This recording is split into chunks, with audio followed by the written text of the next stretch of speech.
Okay so hello everyone. आज हम लोग वेक्टर का थर्ड पार्ट स्टार्ट कर रहे हैं। जो फर्स्ट एंड सेकंड पार्ट था उसके अंदर हम लोगों ने देखा था कि वेक्टर को ऐड कैसे कर सकते हैं, वेक्टर को सबट्रैक्ट कैसे कर सकते हैं, जिसके अंदर हमने triangular law of vector addition पढ़ा था।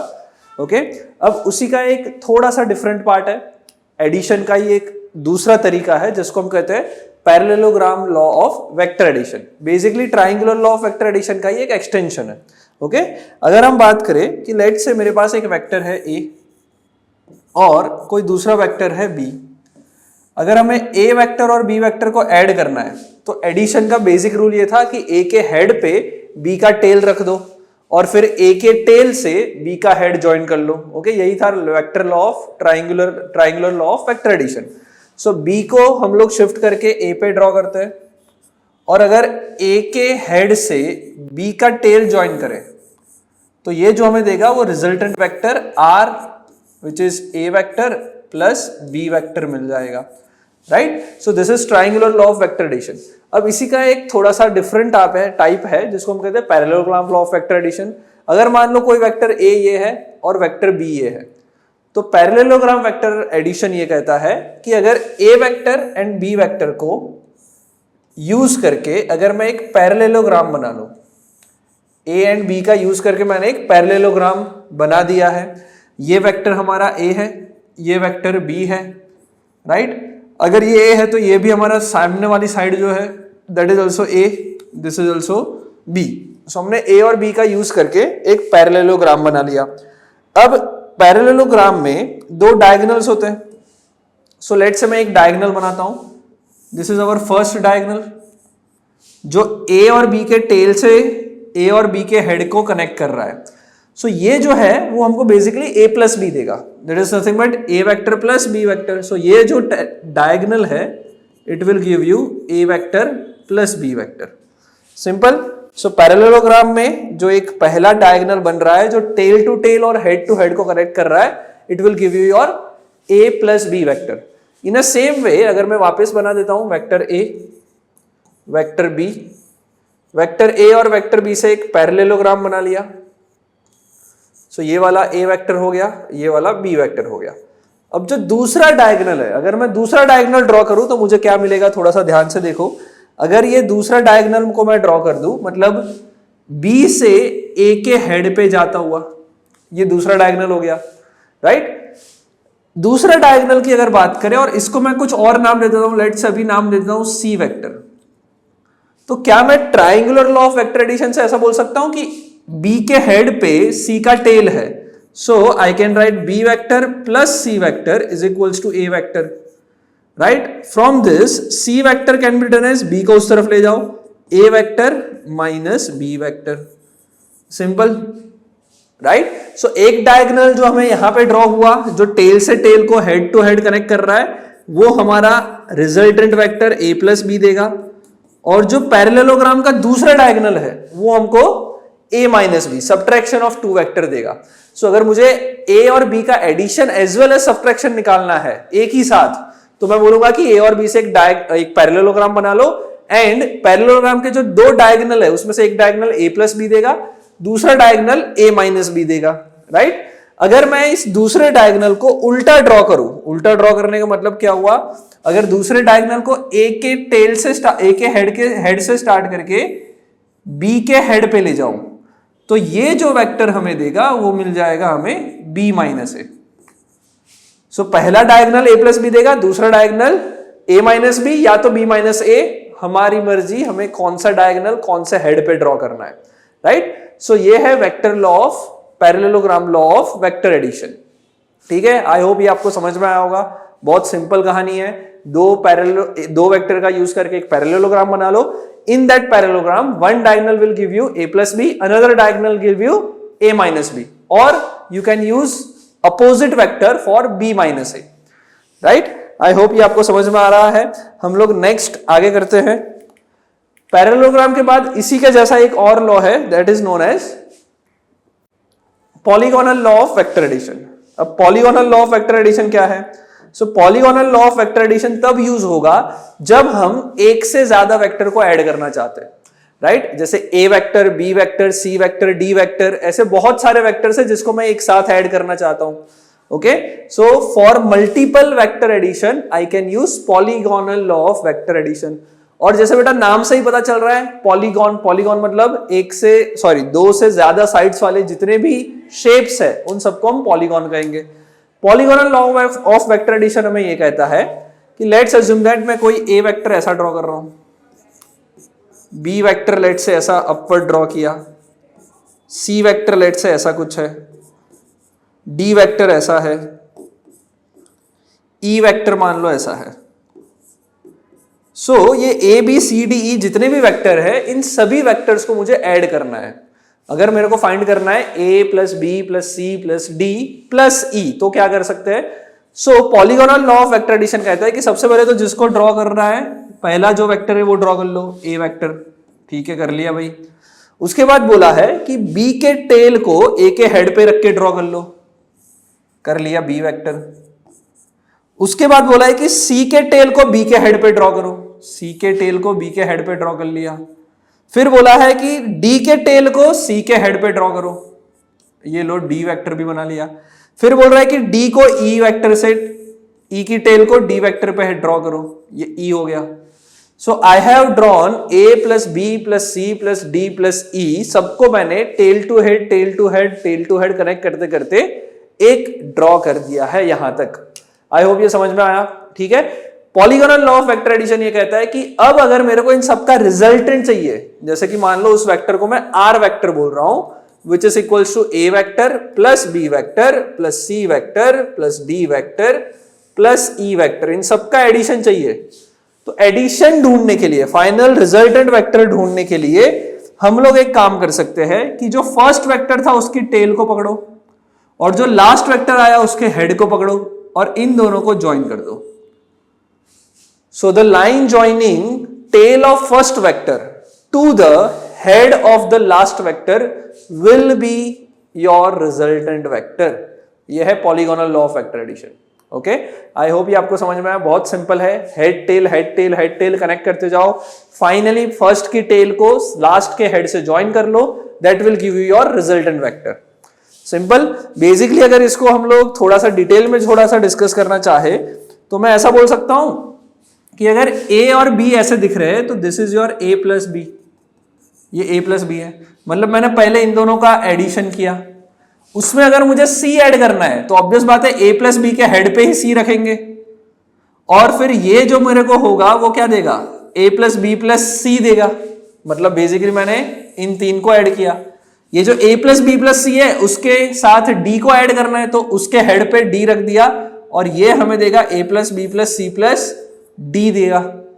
और लास्ट वाला जो है, लास्ट जो है वो हमारा आर वेक्टर रिजल्टेंट मिल जाएगा.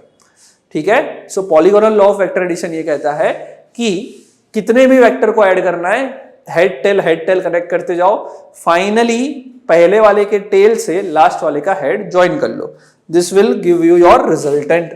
अब इसका एक सबसे इंपॉर्टेंट यूज जो होता है, जो यूज केस है वो ये है कि अगर कभी तुमको लिखा हुआ है कि a vector plus b vector plus C vector is equals to 0, ऐसा कुछ लिखा है, या फिर कभी लिखा है a vector plus b vector plus C vector plus d vector equals to 0, ऐसा लिखा है, तो इसका मतलब क्या हुआ. अगर पॉलीगोनल लॉ का ही यूज करेंगे तो मैं ऐसा बोल सकता हूं कि फाइनल रिजल्टेंट 0 आ रहा है. अब ये रिजल्टेंट 0 कब आ सकता है, रिजल्टेंट 0 का मतलब जो फर्स्ट वाले की टेल होगी उसी पे लास्ट वाले का हेड आएगा. फर्स्ट वाले की टेल जो है उसी पे लास्ट वाले का हेड आना चाहिए. उसी टाइम पे अगर मैं ए और सी के फर्स्ट और लास्ट की हेड और टेल ज्वाइन करूं तो कुछ मिलेगा ही नहीं. So resultant will be your 0 vector, null vector, right. So अगर a plus b plus c equal to 0 given है हमें, तो a वेक्टर, b वेक्टर और c वेक्टर हमेशा एक ट्राइंगल बनाएंगे बिकॉज 3 वेक्टर है. इन सेम वे अगर a plus b plus c plus d अगर 0 गिवन है तो a plus b plus c plus d मिलके एक क्वाड्रिलेटरल बनाएंगे. अगर a plus b plus c को ड्रॉ करेंगे तो हमेशा क्या मिलेगा, it will be always a quadrilateral. 5 होंगे तो always it will form a pentagon. So basically जब भी रिजल्टेंट 0 आएगा,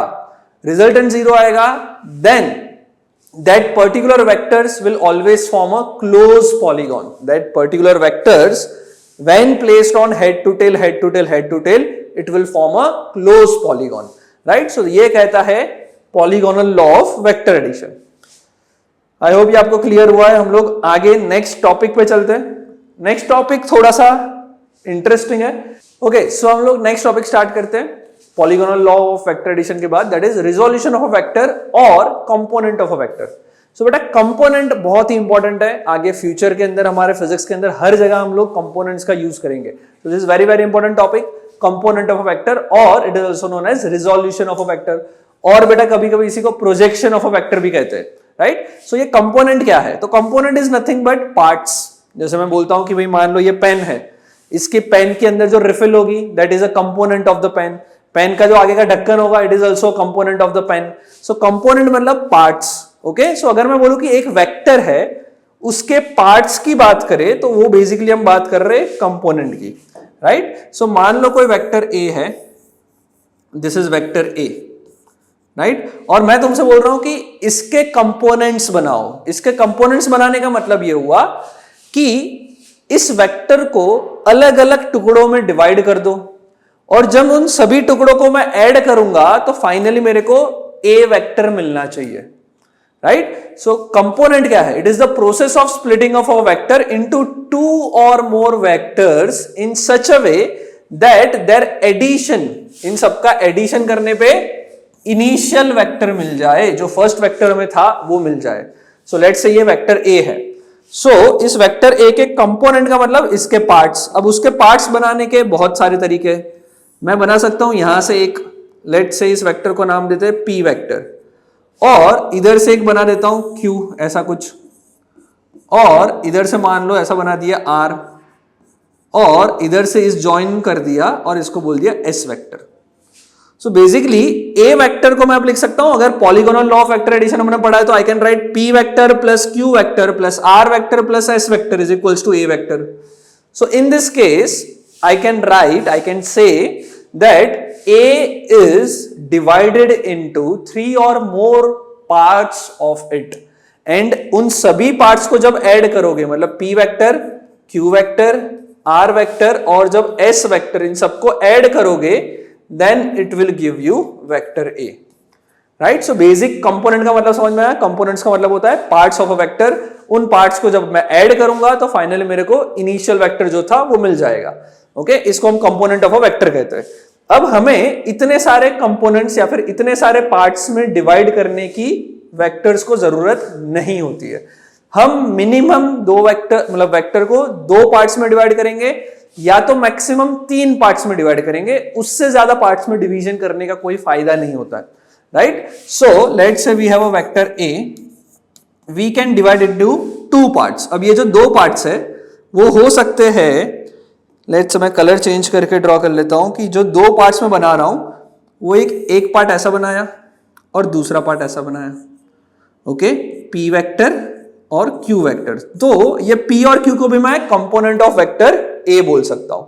मान लो किसी को मन किया कि नहीं ये पी और क्यू नहीं, कोई और पार्ट्स में डिवाइड करते हैं. सो कोई और पार्ट्स में डिवाइड करने के लिए मैंने एक काम किया कि इधर से ऐसी लाइन बनाई और इसको मैं लेट्स से कोई दूसरा नाम दे देता हूं बी वेक्टर, और इधर से ऐसी लाइन बनाई और इसको मैंने नाम दे दिया सी वेक्टर. सो पहले इंसान ने, या फिर मैं ऐसा बोल सकता हूं कि पहले मैंने जो ए वेक्टर था उसको 2 पार्ट्स में डिवाइड किया, और वो जो 2 पार्ट थे वो पी और क्यू थे. दूसरी बार मैंने क्या किया, वही ए वेक्टर जो हमारा था उसको मैंने वापस डिवाइड किया, but in this case now I have given B vector and C vector as a part of vector A. So अब मैंने बी और सी को बनाया as a part of vector A. So बेटा पी और Q भी component of vector ए बोल सकते हैं, बी एंड सी भी कंपोनेंट ऑफ वेक्टर ए बोल सकते हैं. बट तुम इधर डायग्राम में देख के बता सकते हो कि ये जो बी एंड सी है उनके बीच का जो एंगल है वो 90 डिग्री है. So whenever the components, okay, the components has या फिर the components are mutually perpendicular to each other, वो हमारे काम के कंपोनेंट्स हो. काम के कंपोनेंट्स, इसका मतलब हम फ्यूचर में जो वेक्टर्स को डिवाइड करेंगे वो हमेशा ऐसे पार्ट्स में डिवाइड करेंगे जो एक दूसरे से म्यूचुअली परपेंडिकुलर हो।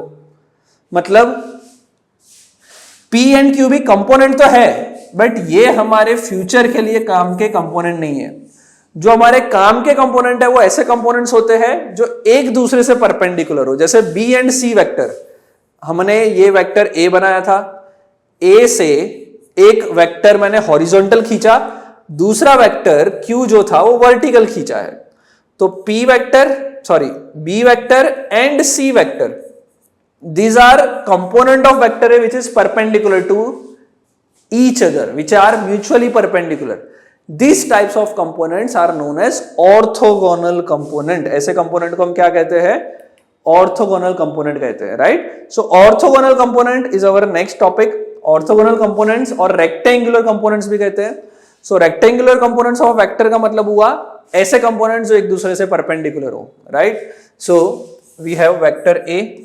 अगर मैं तुमसे पूछूं इस A वेक्टर को मुझे कंपोनेंट्स में डिवाइड करना है, दो कंपोनेंट्स में डिवाइड करना है, and these components must be perpendicular to each other, mutually perpendicular, right? So मैं ऐसा बोल सकता हूं कि ड्रॉ करते A से एक हॉरिजॉन्टल लाइन और A से एक वर्टिकल लाइन। सो ये वेक्टर और ये वेक्टर, ये दोनों का मिलके A वेक्टर मिलेगा। So these two vectors are known as orthogonal component of vector A. अब बेटा कोई भी वेक्टर के ऑर्थोगोनल कंपोनेंट क्या ये दो ही होंगे, हॉरिजॉन्टल एंड वर्टिकल? नहीं, इनफाइनाइट हो सकते हैं। बिकॉज मैंने ऑर्थोगोनल कंपोनेंट में कंडीशन क्या लगाई? कंडीशन ये है कि दो वेक्टर जो कंपोनेंट हमने बनाए वो म्यूचुअली परपेंडिकुलर होने चाहिए। मैंने ऐसा नहीं बोला कि सिर्फ हॉरिजॉन्टल और वर्टिकल ही होने चाहिए, राइट? सो अगर मान लो वापस ये वेक्टर A है और मैं एक कंपोनेंट ऐसा बनाता हूं, एक कंपोनेंट ऐसा बनाता हूं, ठीक है, दूसरा कंपोनेंट इधर से 90 डिग्री पे बनाया, राइट? सो अगर मैं इसको P नाम दे दूं और इसको Q नाम दे दूं, अभी भी ये और ये एक दूसरे से परपेंडिकुलर ही है। सो P and Q is also orthogonal component of vector A. B and C is also orthogonal component of vector A. सो कोई भी वेक्टर के इनफाइनाइट ऑर्थोगोनल कंपोनेंट बन सकते हैं। अब जरूरी नहीं है कि दो में ही कन्वर्ट करें, आई कैन यूज 3 डायमेंशन ऑल्सो। मतलब मैं A वेक्टर को 3 कंपोनेंट्स में डिवाइड करूंगा और तीनों म्यूचुअली परपेंडिकुलर होंगे। तीनों म्यूचुअली परपेंडिकुलर का मतलब ये X, Y और Z, ओके? मतलब 3D में अगर इमेजिन करना है, सो लेट से ये जो वेक्टर A है, अगर वो 3D में ऐसे बाहर की तरफ होता, स्क्रीन से बाहर आ रहा होता, राइट? तो वेक्टर A मान लो ये स्क्रीन से बाहर आ रहा होता, तो मैं बोलता इसमें एक्स एक्सिस में थोड़े से जाना पड़ा आगे, ऐसा एक्स एक्सिस में गए, फिर वाई एक्सिस में गए और फिर जेड एक्सिस में ऊपर गए, तब तुम्हारा वेक्टर A के पास पहुंच गए। So x axis, y axis and z axis जो बनके हमें फाइनली 3 कंपोनेंट मिले हमारे वेक्टर A के, जो तीनों म्यूचुअली परपेंडिकुलर है। सो आई होप आपको ऑर्थोगोनल कंपोनेंट समझ में आया होगा। ऑर्थोगोनल कंपोनेंट और rectangular components of a vector is nothing but part of a vector, components of vector which are mutually perpendicular to each other, okay? अगर दो vectors है, sorry, दो कंपोनेंट्स में डिवाइड करना है तो x axis and y axis use कर सकते हैं। जरूरी नहीं है कि यही यूज करो, और भी बहुत सारे डायरेक्शंस में यूज कर सकता हूं। कंडीशन सिर्फ ये है कि components must B mutually perpendicular, right? आई होप आपको क्लियर हो गया ये। आगे करते हैं हम लोग, ठीक है? 2 भी बना सकते हैं, 3 भी बना सकते हैं। 3 हम बनाएंगे तो 3D वेक्टर बन जाएगा वो, ओके? चलो, विल मूव फॉरवर्ड। नेक्स्ट देखते हैं general form of a vector. General form of vector का मतलब यह है कि हम वेक्टर को आगे अब से किस तरह से मैथमेटिकली रिप्रेजेंट करेंगे, क्योंकि अभी तक हमने ग्राफिकली ड्रॉ करते थे। हर बार ग्राफिकली ड्रॉ करना पॉसिबल नहीं है। मैथमेटिकली किस तरह से हम वेक्टर को लिख सकते हैं, उसको हम कहते हैं general form of a vector. So for a 2D vector, अभी हम डिस्कस कर रहे हैं 2D vector, magnitude and direction from components. मतलब क्या है बताता हूं। देखो, मान लो कोई वेक्टर A है, ओके? मैं बोल देता हूं कि ये जो A वेक्टर है वो x axis and y axis, this is our simple coordinate system, x axis and y axis. X axis से जो A वेक्टर है वो let's assume that theta degree पे है। एक्स एक्सिस से वेक्टर A एंगल बना रहा है थीटा डिग्री, राइट? सो मैं क्या कर सकता हूं, मैं ऐसा कर सकता हूं कि मुझे तो x एक्सिस पता है और मुझे y एक्सिस पता है, तो मैं ऐसा बोल सकता हूं कि इस वेक्टर a का x एक्सिस की तरफ इतना एक कंपोनेंट बन गया और उसी वेक्टर का ये जो लाइन आई वो हमारा y एक्सिस की तरफ का कंपोनेंट हो गया। So vector a is divided into two components out of which one component is parallel to x, another component is parallel to y axis। जो x axis से parallel component है उसको हम लोग x component बोलेंगे या फिर उसको हम लोग बोल सकते हैं ax, और ये जो लेंथ है उसको हमने बोल दिया ay, right? Now I can write my a vector is nothing but ax जितना मैं आगे गया कौन सी डायरेक्शन में गया, so we know that this is direction x axis जिसको मैं रिप्रेजेंट करता हूं आई कैप से। This is direction parallel to y axis that can be represented by J cap. हम लोगों ने यूनिट वेक्टर पढ़ा था जिसमें I cap J cap discuss किया था, right? So A vector can be written as A x I cap plus A vector तो लिखा प्लस ऊपर की तरफ जो है वो ए वाई जितना गए और जे कैप लिख लिया, राइट? सो कोई भी वेक्टर ए है जिसकी लेंथ हमको पता है और एक्स एक्सिस से एंगल पता है तो मैं उसका कंपोनेंट्स बना के वेक्टर फॉर्म में उसको रिप्रेजेंट कर सकता हूं। जैसे कि मान लो मेरे पास एक वेक्टर है ए, ये ए वेक्टर की जो लेंथ है वो दे रखी है लेट्स से 10 यूनिट्स और उसने जो एक्स एक्सिस से एंगल बनाया है theta, let's assume that it is 60 degree, ये 60 डिग्री है। सो बेटा इस ए वेक्टर के दो कंपोनेंट बना सकता हूं मैं एक्स एक्सिस की तरफ और वाई एक्सिस की तरफ। एक्स एक्सिस का कंपोनेंट ये रहा parallel to x axis, y axis का कंपोनेंट ये हो गया पैरेलल टू वाई एक्सिस। इसको मैं बोलूंगा ए एक्स, इसको मैंने बोल दिया ए वाई, और this y vector A can be written as A x का I cap plus A y का जे कैप। अब मैं देखता हूं कि ये जो ax और ay है उसकी वैल्यूज कैसे निकाले। अगर मुझे मैग्नीट्यूड पता है और एंगल पता है तो उसके वैल्यूज कैसे निकाले, राइट? तो बेटा ये जो हम डिस्कस कर रहे थे उसके अंदर ये जो एंगल हमें दे रखा है उस एंगल के हिसाब से अगर मैं cos थीटा और sin थीटा लिखूं from this triangle, if I write cos theta, so हमको पता है बेटा cos थीटा क्या होता है, cos theta is equals to adjacent side which is ax upon hypotenuse which is modulus of a vector का magnitude. So ax की value आ जाएगी magnitude of a into cos theta. Similarly अगर मैं लिखूं साइन थीटा तो sine theta क्या हो जाएगा, adjacent side sorry opposite side which is A y upon mod a. तो यहां से बेटा ए वाई जो आएगा वो आएगा a का sine theta. So from this I can find ax and ay, right? ax ay हमें मिल गया साइन थीटा कॉस थीटा के फॉर्म में। तो अब ये जो एग्जांपल हमने किया कि एक वेक्टर है जिसकी लेंथ है a और एंगल बना रहा है 60 डिग्री थीटा, लेंथ है a की वैल्यू 10 वैल्यू दे रखी है।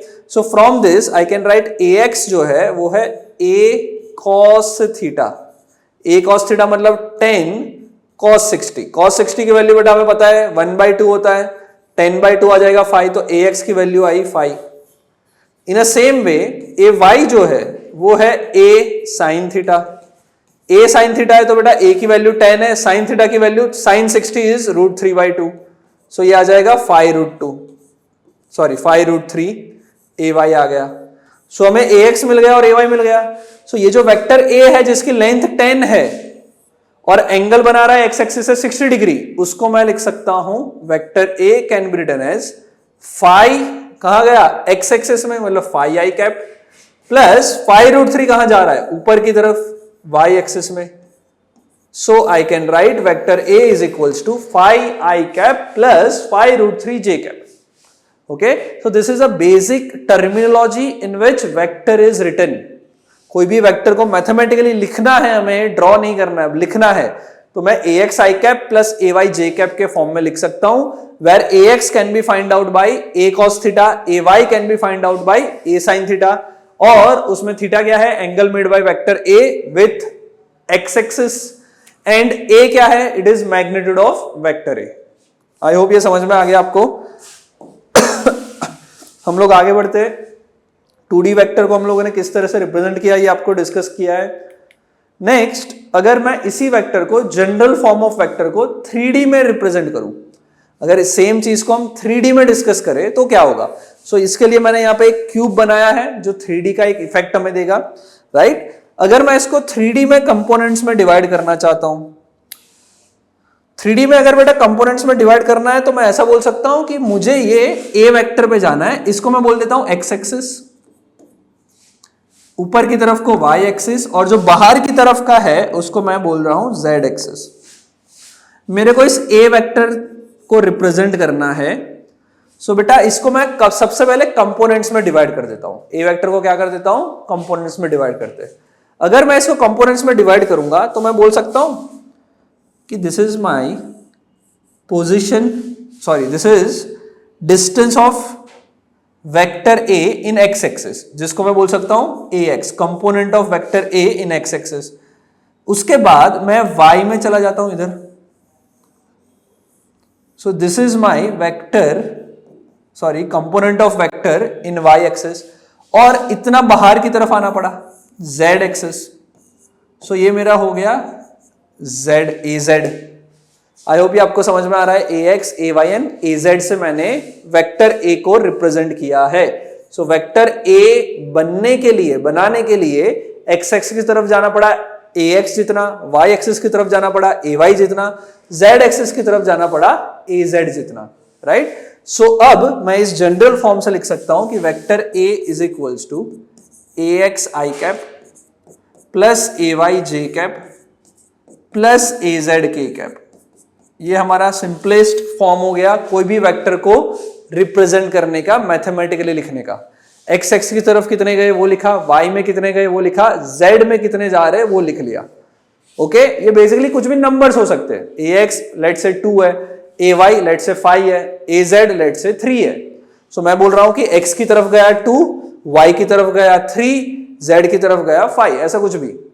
आई होप ये आपको क्लियर हो रहा है। A x, A Y, A Z जो है वो एक्स वाई जेड में कितना कितना मूव कर रहे उसका मैग्नीट्यूड है, राइट? अब बेटा अगर मैं पूछूं कि इस ए वेक्टर की लेंथ निकाल के बताओ, which is nothing but modulus of a की लेंथ निकाल के बताओ, तो बेटा बहुत ही इजी है। अगर मैं ए की लेंथ निकालना चाहता हूं तो क्या मैं ऐसा बोल सकता हूं कि ए एक्स इधर है, ए वाई इधर है, ए जेड ऐसे बाहर की तरफ है, राइट? सो बेटा तुमने ये देखा होगा कि अगर मैं एक क्यूबॉइड बनाऊं, LBH का क्यूबॉइड, शायद ये क्वेश्चंस तुम लोगों ने बहुत पहले भी किए होंगे मैथमेटिक्स में, मेंटल एबिलिटी में।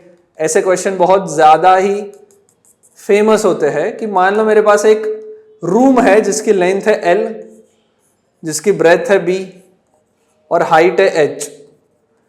इस LBH वाले रूम में मैक्सिमम लेंथ की अगर मेरे को एक लाइन खींचनी है तो वो मैक्सिमम लेंथ कितना होगा? ऐसा क्वेश्चन बहुत बार तुमने किया होगा, ओके? और नथिंग, बहुत इजी है। मैक्सिमम लेंथ जो होता है वो बॉडी डायगोनल के अलोंग होता है, right? So body diagonal is the maximum length that can be fitted in this room. This is a perfect cuboid, okay?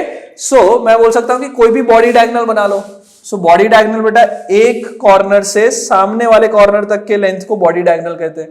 यहां से लेके यहां तक की लेंथ को मैं बॉडी डायगोनल बोल सकता हूं, राइट? और इस लेंथ ढूंढने के लिए बहुत इजी तरीका हमें पता है, पाइथागोरस थ्योरम। पाइथागोरस थ्योरम से मैं एक काम कर सकता हूं, ये लेंथ है L, ये लेंथ L है और ये लेंथ ब्रेथ है।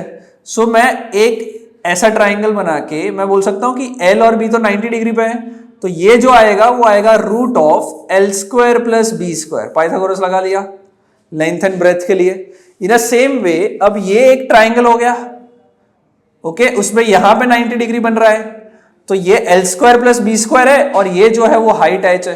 तो ये जो लेंथ आएगी या फिर जो बॉडी डायगोनल आएगा, that body diagonal can be find out by Pythagoras theorem. Pythagoras theorem वापस लगाएंगे।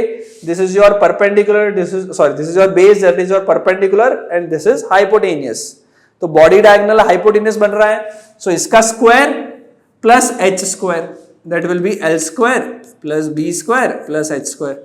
ये आपने किया होगा बचपन में बॉडी डायगोनल की लेंथ निकालने के लिए, राइट? सो यही लॉजिक हम लोग वेक्टर्स के लिए भी लगाएंगे। और वेक्टर्स के लिए अगर सेम लॉजिक लगाए कि ये हमारा बॉडी डायगोनल है, ये AX है, और बेटा यहां से लेके यहां तक ए वाई है, उसको मैं इधर भी ड्रॉ करूं तो कुछ गलत नहीं है, this is also A Y.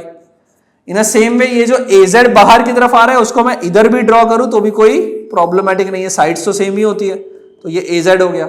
So this is my A x, this is A y and this is A z. So A x A y और बाहर की तरफ ए जेड, और ये basically length breadth and height हो गया। So अगर मुझे vector A which is body diagonal in this cuboid, so vector A की अगर लेंथ चाहिए, उसकी जो मैग्नीट्यूड चाहिए, तो उसके लिए मेरे को कुछ भी नहीं करना है, यही फॉर्मूला लगाएंगे, root of l b h का l square b square plus h square. L की जगह पे मैं लिख सकता हूं ए एक्स का स्क्वायर प्लस ए वाई का स्क्वायर प्लस ए जेड का स्क्वायर। ठीक है, ये वेक्टर ए का मैग्नीट्यूड हो गया, बहुत इजी है। सो कोई भी वेक्टर तुम्हें दे रखा है a x A Y A Z में और उसका मैग्नीट्यूड पूछ लिया तो मैं डायरेक्टली निकाल सकता हूं ए एक्स का स्क्वायर प्लस ए वाई का स्क्वायर प्लस ए जेड का स्क्वायर, उस पूरे का रूट। ठीक है, that is your magnitude of that vector. I hope ये आपको क्लियर हो रहा है। Will move forward. इसी चीज को हम लोगों ने वापस अच्छी तरह से इमेजिन नहीं कर पाए अगर मैं, या फिर मैंने डायग्राम थोड़ा गड़बड़ बना दिया, तो उसके लिए ये अच्छी तरह से ड्रॉ किया हुआ है, right. This is our vector A, उसका एक कंपोनेंट x की तरफ, y की तरफ, z की तरफ। ठीक है, अब इसी चीज को जो हम डिस्कस कर रहे थे उसी चीज को वापस डिस्कस कर ही लेते हैं। मैं ऐसा लिख सकता हूं कि ये जो a डैश बनाया है it is ax plus az, ये az ही है। सो ax vector plus az vector will be your a dash. तो बेटा यहां पे 90 डिग्री बनेगा बिकॉज ये x एक्सिस है और बाहर की तरफ है z एक्सिस, 90 डिग्री बनेगा। 90 डिग्री बनेगा तो बेटा पाइथागोरस लगा के a डैश का जो मॉड होगा उसको मैं लिख सकता हूं रूट ओवर ए एक्स स्क्वायर प्लस ए जेड स्क्वायर। अब बेटा ये जो a डैश है वो इस हॉरिजॉन्टल प्लेन में है और y वाला तो बाहर की तरफ है, तो ये वापस 90 डिग्री बना होगा। वापस ये जो a का मॉड निकालेगा वो निकलेगा इसका स्क्वायर प्लस इसका स्क्वायर, रूट ओवर ए एक्स का स्क्वायर प्लस ए जेड का स्क्वायर प्लस ऊपर जो है वो तुम्हारा ए वाई है, ए वाई का स्क्वायर। ओके, कोई डाउट इसमें? सो बेसिकली हम लोग यही कर रहे हैं कि वेक्टर ए है उसका मॉड निकालने के लिए ए x square a y square a z square. ठीक है, अब ये तो हो गया कि वेक्टर का मॉड कैसे निकला। अब इसके अलावा जो तुम्हारा 3D वेक्टर बन रहा है उसका कुछ एंगल होगा x axis y axis and z axis के साथ, उसको हम कहते हैं direction cosines.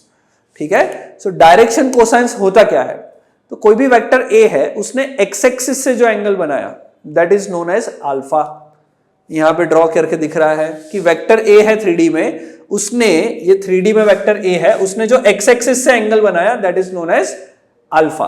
Okay, similarly y axis से जो बनाया होगा उसको हम बोलेंगे बीटा। वाई एक्सिस से जो ए वेक्टर ने एंगल बनाया that is your beta. Similarly जो जेड एक्सिस से बनाया होगा दैट विल बी गामा। ये बेटा 3D में एंगल से थोड़ा सा इमेजिन करना पड़ेगा हमें, अल्फा बीटा गामा तीनों जो है वो 3D में एंगल है। ऐसा मत बोलना कि सर अल्फा प्लस बीटा करोगे तो 90 मिल जाएगा, ये अल्फा है ये बीटा है सर, तो अल्फा प्लस बीटा करोगे तो 90 मिल जाएगा। 90 नहीं मिलेगा बेटा, भले तुम्हें लग रहा है कि 90 मिले, alpha plus beta will not be equal to 90 because this vector is not in this plane, it is out of this plane. मतलब ये वेक्टर ए है वो ऐसा है एक्चुअल में, तो बाहर की तरफ आता हुआ वेक्टर ए है, तो अल्फा प्लस बीटा 90 नहीं होने वाला, स्लैंट एंगल बन रहे हैं। अगर एक्स वाई प्लेन में होता वेक्टर ए तो अल्फा प्लस बीटा 90 होता, अदरवाइज 90 नहीं है। आई होप ये आपको समझ में आया जो मैं कह रहा हूं। ठीक है, बात करते हैं कि भाई अल्फा कैसे निकाले, राइट। ये अल्फा जो है वो कैसे निकाले, तो उसके लिए बेटा मैंने इधर एक छोटी सी चीज ड्रॉ की है कि ये वेक्टर ए है, उसका ये ए एक्स है, और वेक्टर ए से मैंने एक परपेंडिकुलर ड्रॉ किया है, 90 डिग्री इधर मेंशन हुआ है। सो अब इस ट्राइंगल की बात करें तो from this triangle I directly right cos alpha, क्योंकि बेटा ये राइट एंगल ट्राइंगल है जिसका एक है वेक्टर, एक साइड है vector A which is hypotenuse, दूसरा जो बेस है वो तुम्हारा ए एक्स है, और ये जो है ये जो लाइन है that is perpendicular. I hope ये समझ में आ रहा है, right. So from this triangle I can right cos alpha. Cos alpha जो होता है वो क्या हो जाएगा, adjacent side upon hypotenuse. Adjacent side जो है वो हमारी ए एक्स है अपॉन हाइपोटेनियस ए है। तो cos अल्फा आ गया ax अपॉन a। ये जो cos अल्फा है in a same way cos beta आएगा, in a same way cos gamma आएगा। इसको हम कहेंगे direction cosines of vector a, right. So cos alpha हमने कर लिया, अब cos बीटा पे जाते हैं। सो ये डायग्राम आप देख पा रहे हो, इसमें ये बीटा है। अगर ये एंगल बीटा है, मैंने ए से वापस परपेंडिकुलर ड्रॉ किया है वाई एक्सिस पे, सो ये एंगल बीटा बन रहा है। वापस अगर देखोगे cos बीटा, सो बेटा हाइपोटेनियस है ए, ये एडजेसेंट साइड ए वाई और ये सामने की साइड है परपेंडिकुलर। cos बीटा के लिए हमें एडजेसेंट साइड की जरूरत है, which is nothing but A y upon modulus of A which is hypotenuse. So cos alpha होता था ax upon A, cos beta हो जाएगा ay अपॉन ए। सिमिलरली हम लोग z एक्सिस के साथ इसने जो एंगल बनाया वो निकाल लेते हैं। तो z एक्सिस से जो एंगल बनाया उसको हमने बोल दिया गामा। और बेटा वापस वेक्टर a बाहर की तरफ है, उस a वेक्टर से हमने z एक्सिस पे परपेंडिकुलर ड्रॉ किया है, राइट। और उसने जो एंगल बनाया है z एक्सिस से उसको हम लोगों ने इधर गामा से रिप्रेजेंट किया है। From this I can write cos gamma is nothing but az adjacent side upon hypotenuse, az upon hypotenuse which is a, right. So यहां पे हम लोग बोल सकते हैं कि cos अल्फा जो है it is ax upon a, cos beta जो है उसको हम बोलेंगे ay upon a, and cos gamma जो आया वो है az upon a।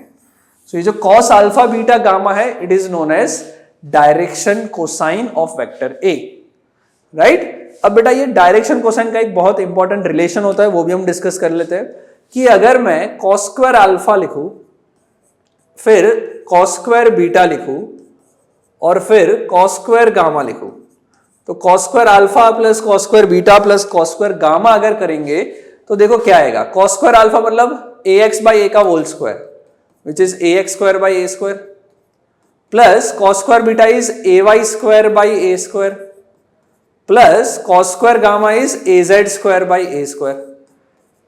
Okay, LCM जो तुम्हारा आ रहा है वो a स्क्वायर ही रहेगा और ऊपर जो आएगा वो आएगा ax का स्क्वायर प्लस ay का स्क्वायर प्लस az का स्क्वायर। अब बेटा तुम बोलोगे अभी तो ये देखा हुआ था हमने, ax square plus ay square plus az square का पूरा जो रूट होता है वो मॉड a होता है, मतलब a होता है बेसिकली। सो ax square plus ay square plus az square का रूट का भी स्क्वायर बोल सकता हूं। ये जो होता है वो मैग्नीट्यूड ऑफ a होता है, मतलब लेंथ ऑफ a, उसका स्क्वायर अपॉन a स्क्वायर, कितना आएगा 1 आएगा। So cos square alpha plus cos square beta plus cos square gamma will always be equal to 1। This is a very important identity कि अगर कोई भी एक वेक्टर a है उसने अल्फा बीटा और गामा एंगल बनाया x y and z axis से, then your cos square alpha plus cos square beta plus cos square gamma will always be equal to 1. In a same way, अगर कोई तुमसे पूछे कि अगर alpha beta gamma angle बना रहा है एक्स वाई जेड से, तो sign square alpha plus sine square beta plus sine square gamma कितना होगा? अगर ये किसी ने क्वेश्चन पूछ लिया, cos square alpha cos square beta cos square gamma तो हमें पता है 1 होता है, बट क्वेश्चन पूछा कि sign square alpha sign square beta sine square gamma कितना होता है, क्या करेंगे? सो बेटा बहुत सिंपल लॉजिक है इसमें, ये आई होप आपको समझ में आ गया। हम मैं sign square alpha sign square gamma sign square beta की बात करते हैं। सो इसके अंदर क्या होगा? कुछ भी नहीं, सिंपल, हमें कॉस के बारे में पता है ना, तो साइन को कॉस में कन्वर्ट कर लेते हैं। पहला जो टर्म है साइन स्क्वायर अल्फा, इसको लिख सकते हैं 1 minus cos square alpha plus sine square beta को 1 minus cos square beta plus sine square gamma को 1 माइनस कॉस स्क्वायर गामा। अब बेटा 1 प्लस 1 प्लस 1 3 हो गया, माइनस ब्रैकेट में लिख सकते हैं cos square alpha plus cos square beta plus cos square gamma, right. So ये आ जाएगा 3 माइनस, ये बेटा आइडेंटिटी है 1 आता है, तो कितना आ गया आंसर? 2 आ गया। Sine square alpha plus sine square beta plus sine square gamma will be equal to 2। I hope ये आपको समझ में आया। सो कोई भी वेक्टर जो है उसको हम लोग किस तरह से कंपोनेंट्स में डिवाइड कर सकते हैं, x axis y axis and z axis के कंपोनेंट्स का क्या मतलब होता है, एक्स वाई जेड एक्सिस में जो कंपोनेंट्स ने एक्स वाई जेड के साथ एंगल बनाए वो भी डिस्कस किया, डायरेक्शन कोसाइंस भी हमने यहां तक डिस्कस किए हैं, राइट। विल मूव फॉरवर्ड कि अगर मान लो हमारे पास वेक्टर ए है और उस ए वेक्टर को हमने इधर लिखा है a x I cap, A y J cap, A z K cap. What is the magnitude of the vector? Simple, magnitude का हम लोगों ने फॉर्मूला पढ़ा है, एक बार ये समरी जैसा है। सो ये आएगा a x square, a y square, a z square. What is the direction of vector? So बेटा डायरेक्शन मतलब एक्स एक्सिस से कितना एंगल, वाई एक्सिस से कितना एंगल, जेड एक्सिस से कितना एंगल। एक्स एक्सिस से अल्फा बनाया तो अगर कॉस अल्फा कोई पूछे तो वो हो जाएगा ए एक्स अपॉन ए, कोई पूछे कॉस बीटा तो वो हो जाएगा ए वाई अपॉन ए, और कोई अगर पूछ ले कॉस गामा तो वो हो जाएगा ए जेड डिवाइडेड बाई ए। सो कोई भी एक वेक्टर लिखा है ऐसा तो उसका मैग्नीट्यूड एंड डायरेक्शन ऐसे लिख सकते हैं, राइट। इन सेम वे बेटा थोड़ा सा उल्टा भी पूछ सकते हैं हम इसी क्वेश्चन में, इसी क्वेश्चन को थोड़ा सा अपोजिट पूछ सकते हैं। अपोजिट पूछने का मतलब, मान लो तुमको ऐसा दिया है, मान लो तुमको ऐसा दिया है कि एक वेक्टर है जिसको मैं लिख रहा हूं, एक डायग्राम में रिप्रेजेंट कर रहा हूं। वेक्टर जो है ए वेक्टर, उसको एक्स वाई जेड में एक पॉइंट से रिप्रेजेंट करता हूं। लेट्स से यहां पे एक पॉइंट है जिसका कोऑर्डिनेट लिखा है 3, 4, -5, ऐसा कोई पॉइंट है। इस पॉइंट को एज अ वेक्टर फॉर्म में कन्वर्ट करना है। वेक्टर फॉर्म में कन्वर्ट करने का मतलब इस पॉइंट को ओरिजिन से कनेक्ट करके जो वेक्टर मिलेगा वो वेक्टर ड्रॉ करो और उस वेक्टर को मैथमेटिकली लिखो। तो बेटा बहुत इजी है। ओरिजिन से मैं इसको टच करूंगा और बेटा ये जो कोऑर्डिनेट है वही तुम्हें रिप्रेजेंट करना है ना कि एक्स में कितना जाना पड़ा, वाई में कितना जाना पड़ा, जेड में कितना जाना पड़ा। सो अगर मैं इस वेक्टर को नाम दे दूं वेक्टर ए, तो a vector from this coordinate can be written as 3i cap plus 4j cap minus 5k cap. ठीक है, सिंपल है। ओके, इसका जनरल फॉर्म भी मैं बोल सकता हूं कि अगर मैं ओरिजिन से एक ऐसे वेक्टर को रिप्रेजेंट करूं जो एक पॉइंट को कनेक्ट कर रहा है और उस पॉइंट का कोऑर्डिनेट है x, y, z, तो उस वेक्टर a को रिप्रेजेंट करने के लिए मैं लिख सकता हूं vector a is equals to x I cap plus y J cap plus z K cap. Simple कहानी। ठीक है, सो कोई भी वेक्टर्स को मैं ड्रॉ करना आ गया हमें, राइट। अगर ड्रॉ करना आ गया, लिखना आ गया, तो अब बेटा ऐड करना भी आ जाएगा, सब्ट्रैक्ट करना भी आ जाएगा, बिकॉज वो तो हमने ऑलरेडी सीखा हुआ है। ठीक है, सो हम लोग एक छोटा सा क्वेश्चन करते हैं कि लेट्स से, एक छोटा सा क्वेश्चन करते हैं कि लेट्स से मेरे पास एक वेक्टर की नंबर्स में लिखा है कि a vector is equals to 2i cap minus j cap plus k cap and any vector b which is equals to 3i cap plus j cap minus k cap, और तुमसे पूछा है कि a प्लस बी निकाल लो। सो बेटा a plus B निकालने को पूछेंगे तो क्या करेंगे? सो बेटा हमें पता है कि नॉर्मली वेक्टर ए और वेक्टर बी को ऐड करना है तो डायरेक्शन बहुत इंपॉर्टेंट है, राइट। बट इसमें देखोगे कि वेक्टर ए रिप्रेजेंट कर रहा है कि 2 एक्स एक्सिस में जाना है, माइनस जे मतलब नीचे की तरफ जाना है 1, प्लस के मतलब बाहर की तरफ आना है 1। ओके, इसको मैं ऐसे डॉट करके 1 बता देता हूं। जो बी वेक्टर है वो बता रहा है कि 3 जितना जाना है एक्स एक्सिस में, प्लस 1 जितना जाना है वाई एक्सिस में, और नीचे की तरफ अंदर की तरफ को मैं क्रॉस से रिप्रेजेंट कर रहा हूं कि के की तरफ जाना है 1। अब बेटा इन दोनों को जब मैं ऐड करूंगा तो जो दो वेक्टर्स की डायरेक्शन सेम है उनको तो मैं डायरेक्टली ऐड कर सकता हूं। मतलब यह है कि जो इसके एक्स एक्स कंपोनेंट है उसको तो मैथमेटिकली एल्जेब्रिकली ऐड कर सकते हैं, वाई वाई कंपोनेंट है उसको भी एल्जेब्रिकली ऐड कर सकते हैं, बिकॉज डायरेक्शन सेम हो गई या तो डायरेक्शन अपोजिट हो गई, तो हमें वेक्टर फॉर्मूला लगाने की जरूरत है ही नहीं। मैं डायरेक्ट बोलूंगा कि a प्लस बी करूंगा तो i को i के साथ ऐड करके बोलूंगा 5i कैप, माइनस j को प्लस j में ऐड करूंगा तो आएगा 0j cap, plus k cap minus k cap, ये भी 0k कैप हो गया। सो a प्लस बी जो आएगा वो नथिंग बट 5i कैप आएगा। आई होप ये आपको क्लियर हुआ है, right. So I can create, I can divide the vectors in component and then add. It will be very easy, right? जैसे मान लो कोई वेक्टर ड्रॉ किया है, एक वेक्टर ऐसा है जिसका x एक्सिस और y एक्सिस से एंगल ड्रॉ किया है। लेट्स से x एक्सिस से एंगल है 53 डिग्री, ये वेक्टर ए है। फिर मान लो वेक्टर बी ऐसा ड्रॉ करके दिया है हमें, वेक्टर बी ने एक्स एक्सिस से वाई एक्सिस से एंगल बनाया 37 डिग्री।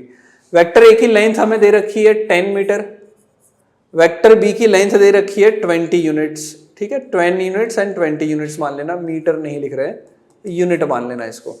अब तुमसे बोला है कि a प्लस बी निकालो, तो बेटा पहला तरीका triangular law of vector addition, जिसके अंदर हमने पढ़ा था कि a और b को ऐड करना है root over a square plus B square plus 2ab cos theta. But उसमें बेटा एंगल जो था थीटा वो था angle between a and b, तो वो इधर ढूंढना थोड़ा डिफिकल्ट हो जाएगा, a और b के बीच का एंगल ढूंढते फिरोगे। उससे अच्छा मैं एक काम कर सकता हूं कि वेक्टर a जो है और वेक्टर b जो है उसको मैं कंपोनेंट्स में डिवाइड कर देता हूं। कंपोनेंट्स में डिवाइड करने के बाद डायरेक्ट ऐड करता हूं। कंपोनेंट्स में डिवाइड करने का मतलब क्या हुआ, वेक्टर a जो ऐसा है उसका एक कंपोनेंट ऐसा हो गया x की तरफ, दूसरा कंपोनेंट ऐसा हो गया y की तरफ, ठीक है। This is known as ax, this is known as ay। We know that ax can be written as a cos theta. a cos theta मतलब x एक्सिस से जो एंगल बना है उससे, सो a है 10 into cos 45, sorry cos 53। cos 53 की value बेटा होती है कितनी, 3/5। 3/5 करोगे तो ये आएगा 6। सिमिलरली ए वाई जो होगा वो हो जाएगा a का साइन थीटा, सो a की वैल्यू है 10, साइन थीटा साइन 53 होती है 4/5। 4/5 करोगे तो आ जाएगा 8 units. So from this I can write vector a as x की तरफ जाना पड़ा 6 यूनिट 6i कैप, y की तरफ जाना पड़ा 8 यूनिट प्लस 8j कैप। ये तुम्हारा वेक्टर a हो गया। In a same way vector b अगर कोई तुमसे पूछे तो वेक्टर b कैसे निकालोगे, so I can write vector b is nothing but, बेटा ये एक, इसको मैं लिख सकता हूं b का y एक्सिस की तरफ, और इस तरफ जो है उसको मैं लिख सकता हूं b का x एक्सिस की तरफ। कंपोनेंट्स हो गए, राइट। ये जो bx कंपोनेंट है और ये जो by कंपोनेंट है उसकी वैल्यू निकाल सकता हूं। कैसे निकालेंगे, तो बेटा एक चीज याद रख सकते हैं कि जब a वेक्टर का x एक्सिस के अलोंग का कंपोनेंट निकालना था तो x एक्सिस से जो एंगल बना है उसका cos थीटा लिया, और y की तरफ निकालना था तो एंगल के अपोजिट वाली साइड जो है उसके लिए साइन यूज किया, एंगल के एडजेसेंट साइड के लिए हमने cos यूज किया।